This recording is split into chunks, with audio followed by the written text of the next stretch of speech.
সংসদ ভবনে আপনারা ইনভাইটেশন পাঠান আহত জুলাই যোদ্ধাদেরকে। কারা তারা হচ্ছে আপনাদের বিএনপি পন্থী যারা আহত হয়েছিল। এতগুলো সংগঠন হয়েছে, জুলাই সংগঠন হয়েছে, একটা সংগঠনের কাউকে আপনারা ইনভাইটেশন করলেন না।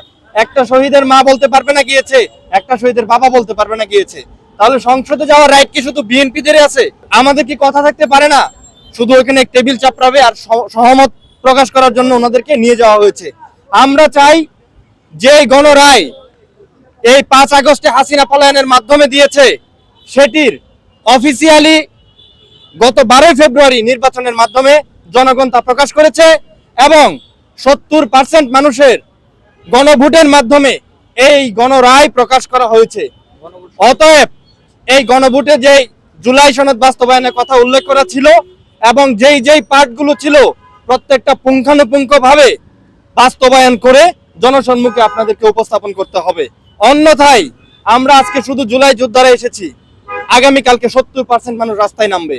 আপনাদের প্রতি প্রশ্ন, এই 70% লোক যদি রাস্তায় নামে তাহলে কি জায়গা দিতে পারবেন আপনারা? আপনাদের কাছে প্রশ্ন রইল, আমাদেরকে বাধ্য করবেন না। দেশে অস্থিতিশীল পরিবেশ তৈরি হোক, সেটি আমরাও চাই না।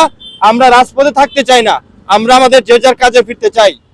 আমরা রাজনীতি করতে আসি নাই, আমরা এসেছি জনগণের ভোটের অধিকার ফিরিয়ে আনতে এবং জনগণের অধিকার ফিরিয়ে দিতে।